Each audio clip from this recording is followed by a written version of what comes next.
Petrol bunk ನಂಬರ್ನಲ್ಲಿ Bharat ದಾಖಲೆ.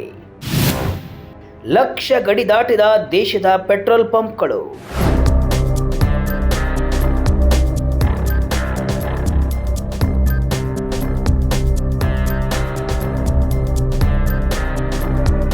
Vijaya Karnataka web ವೀಕ್ಷಕರಿಗೆ ನಮಸ್ಕಾರ. ನಾನು ಶಿವಮೂರ್ತಿ ಸೊರಬ. ಭಾರತದ ರೋಡ್ಗಳಲ್ಲಿ ವಾಹನಗಳ ಸದ್ದು ಜೋರಾಗ್ತಾ ಇದೆ.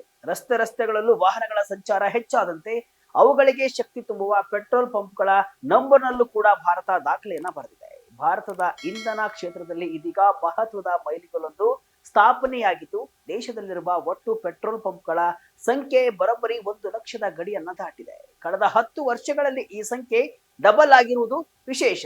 ಅಮೆರಿಕ ಮತ್ತು ಚೀನಾದಂತಹ ಬೃಹತ್ ರಾಷ್ಟ್ರಗಳ ನಂತರ ಇಡೀ ವಿಶ್ವದಲ್ಲಿ ಅತಿ ಹೆಚ್ಚು ಪೆಟ್ರೋಲ್ ಪಂಪ್ಗಳನ್ನ ಹೊಂದಿರುವ 3ನೇ ರಾಷ್ಟ್ರ ಎಂಬ ಹೆಗ್ಗಳಿಕೆಗೆ ಭಾರತ ಪಾತ್ರವಾಗಿದೆ.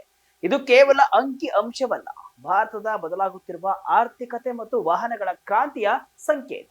ಹಾಗಾದ್ರೆ ಭಾರತದಲ್ಲಿ ಈ ಪೆಟ್ರೋಲ್ ಪಂಪ್ಗಳ ಬೆಳವಣಿಗೆಯ ಹಿಂದಿರುವ ಅಸಲಿ ಕಥೆ ಏನು? ಯಾವ ಕಂಪನಿಗಳು ಮುಂಚೂಣಿಯಲ್ಲಿವೆ? ಗ್ರಾಮೀಣ ಭಾಗದಲ್ಲಿ ಪೆಟ್ರೋಲ್ ಬಂಕ್ಗಳ ಕಥೆ ಏನಿದೆ? ಡೀಟೇಲ್ ಆಗಿ ನೋಡೋಣ.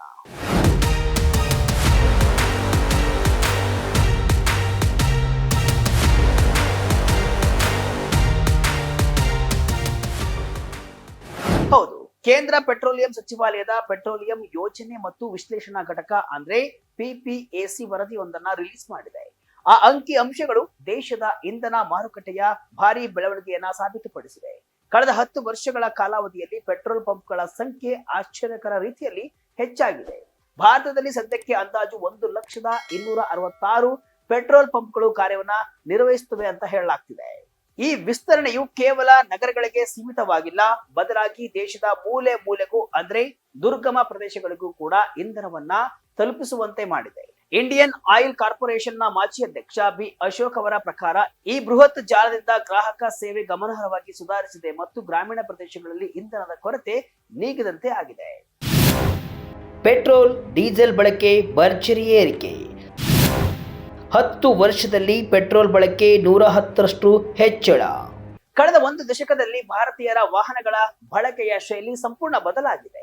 ಅಂಕಿ ಅಂಶಗಳ ಪ್ರಕಾರ ಕಳೆದ 10 ವರ್ಷಗಳಿಂದ ಈಚೆಗೆ ಪೆಟ್ರೋಲ್ ಬಳಕೆ ಪ್ರಮಾಣದಲ್ಲಿ ಬರೋಬ್ಬರಿ 110ರಷ್ಟು ಏರಿಕೆಯಾಗಿದೆ. ಇದೇ ಅವಧಿಯಲ್ಲಿ ಡೀಸೆಲ್ ಬಳಕೆಯಲ್ಲೂ ಕೂಡ 38ರಷ್ಟು ಏರಿಕೆ ಕಂಡು ಬಂದಿದೆ. ಒಟ್ಟಾರೆಯಾಗಿ ಪೆಟ್ರೋಲ್ ಮತ್ತು ಡೀಸೆಲ್ ಡಿಮ್ಯಾಂಡ್ ಗಾತ್ರ 50ರಷ್ಟು ಹೆಚ್ಚಾಗಿದೆ. ಈ ಬಾರಿ ಡಿಮ್ಯಾಂಡ್ ಅನ್ನ ಪೂರೈಸಲು ತೈಲ ಕಂಪನಿಗಳು ಪೈಪೋಟಿಗೆ ಬಿದ್ದಂತೆ ಹೊಸ ಪಂಪ್ಗಳನ್ನ ತೆರೆಯುತ್ತಿವೆ. ಹಿಂದೆಂದೂ ಕಾಣದ ಇಂತಹ ಡಿಮ್ಯಾಂಡ್ ಇಂಧನ ಮಾರಾಟ ಜಾಲವನ್ನ ವಿಸ್ತರಿಸಲು ಕಂಪನಿಗಳಿಗೆ ದೊಡ್ಡ ಪ್ರೇರಣೆಯಾಗಿದೆ. ಅಮೆರಿಕದಲ್ಲಿ 1,21,000 ಪೆಟ್ರೋಲ್ ಬಂಕ್ ಇದ್ರೆ ಚೀನಾದಲ್ಲಿ 1,07,000 ಪೆಟ್ರೋಲ್ ಬಂಕ್ಗಳಿವೆ.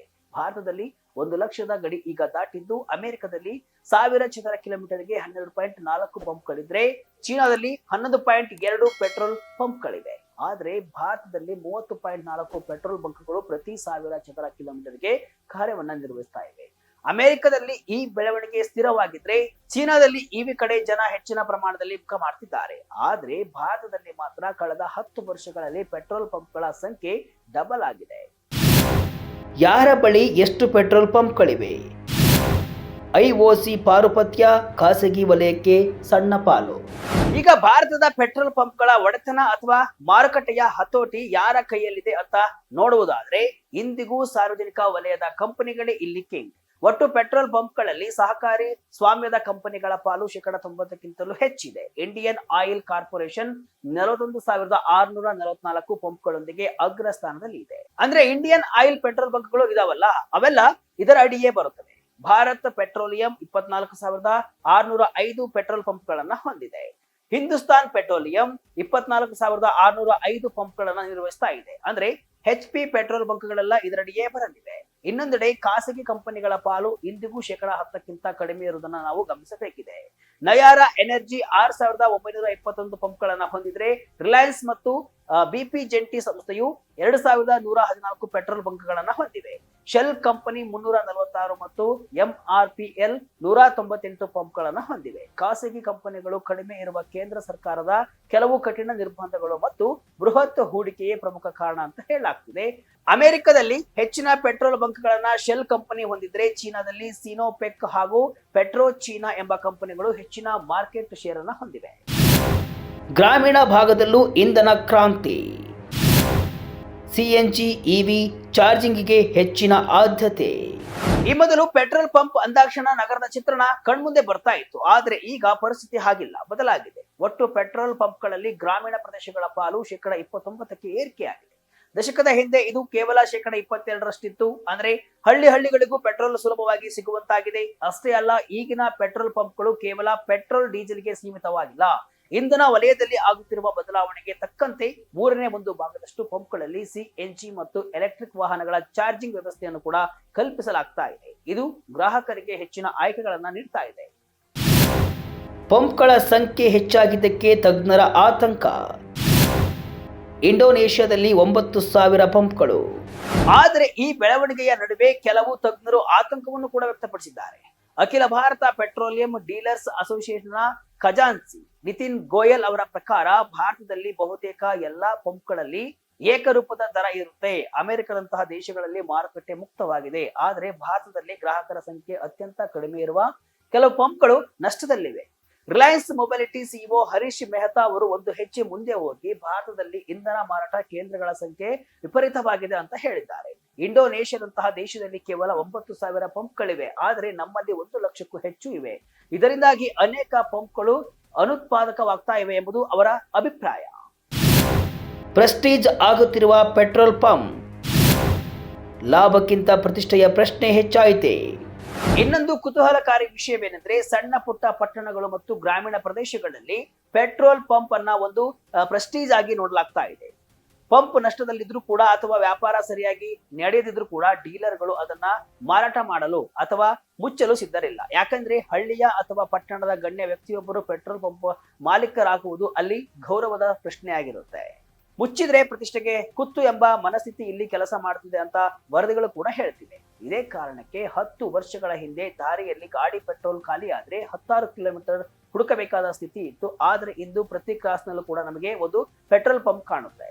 ಈ ಬೃಹತ್ ಬೆಳವಣಿಗೆ ಭಾರತದ ಇಂಧನ ಸ್ವಾತಂತ್ರ್ಯದತ್ತ ಇಟ್ಟಿರುವ ಒಂದು ದೊಡ್ಡ ಹೆಜ್ಜೆ ಅಂತಾನೆ ಹೇಳಬಹುದು. ಸ್ಪರ್ಧೆ ಮತ್ತು ಭವಿಷ್ಯದ ಸವಾಲುಗಳು.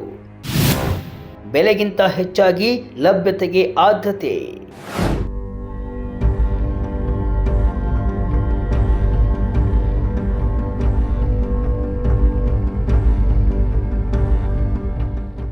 ಪೆಟ್ರೋಲ್ ಪಂಪ್ಗಳ ಸಂಖ್ಯೆ ಭಾರಿ ಪ್ರಮಾಣದಲ್ಲಿ ಏರ್ತಾ ಇರುವುದಕ್ಕೆ ಮುಖ್ಯ ಕಾರಣ ಕಂಪನಿಗಳ ನಡುವಿನ ಮಾರ್ಕೆಟ್ ಶೇರ್ ಹಿಡಿಯುವಂತಹ ಹಪಾಹಪಿ ಪ್ರಮುಖವಾಗಿದೆ. ಒಂದು ಕಂಪನಿ ಹೊಸ ಪಂಪ್ ತೆರೆಯದಿದ್ರೆ ಆ ಜಾಗವನ್ನ ಇನ್ನೊಂದು ಕಂಪನಿ ಆಕ್ರಮಿಸಿಕೊಳ್ಳುತ್ತೆ ಎಂಬ ಭಯ ಕೂಡ ಎಲ್ಲರಿಗೂ ಇದೆ. ಹೀಗಾಗಿ ಬೆಲೆ ಇಳಿಕೆಗಂತಲೂ ಎಲ್ಲೆಲ್ಲೂ ತಮ್ಮ ಪೆಟ್ರೋಲ್ ಬಂಕ್ ಅನ್ನ ಲಭ್ಯವಿರುವಂತೆ ಮಾಡುವುದು ಎಂಬ ತಂತ್ರವನ್ನ ಕಂಪನಿಗಳು ಅನುಸರಿಸ್ತಾ ಇವೆ. ಆದ್ರೆ ನಗರಗಳ ಪ್ರಮುಖ ಭಾಗಗಳಲ್ಲಿ ಪಂಪ್ ತೆರೆಯಲು ಕನಿಷ್ಠ 1 ಕೋಟಿಗೂ ಹೆಚ್ಚು ಬಂಡವಾಳ ಬೇಕು. ಇಷ್ಟೆಲ್ಲ ಬಂಡವಾಳ ಹಾಕಿ ತ್ವರಿತವಾಗಿ ವಿಸ್ತರಣೆ ಮಾಡುವುದು ಆರ್ಥಿಕವಾಗಿ ಎಷ್ಟು ಲಾಭದಾಯಕ ಎಂಬ ಪ್ರಶ್ನೆ ಸದ್ಯಕ್ಕೆ ಕಾಡುತ್ತೆ.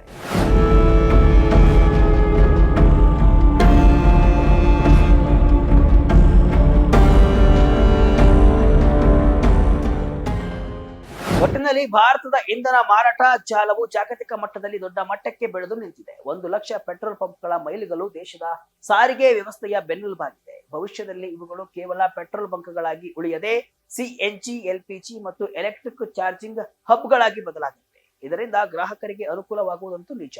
ಆದ್ರೆ ಅದೇ ಸಮಯದಲ್ಲಿ ಅನುತ್ಪಾದಕ ಪಂಪ್ಗಳನ್ನು ನಿರ್ವಹಿಸುವುದು ಕೂಡ, ಖಾಸಗಿ ಹೂಡಿಕೆಯನ್ನು ಆಕರ್ಷಿಸುವುದು ಕೂಡ ಸರ್ಕಾರ ಮತ್ತು ಕಂಪನಿಗಳ ಮುಂದಿರುವ ದೊಡ್ಡ ಸವಾಲು.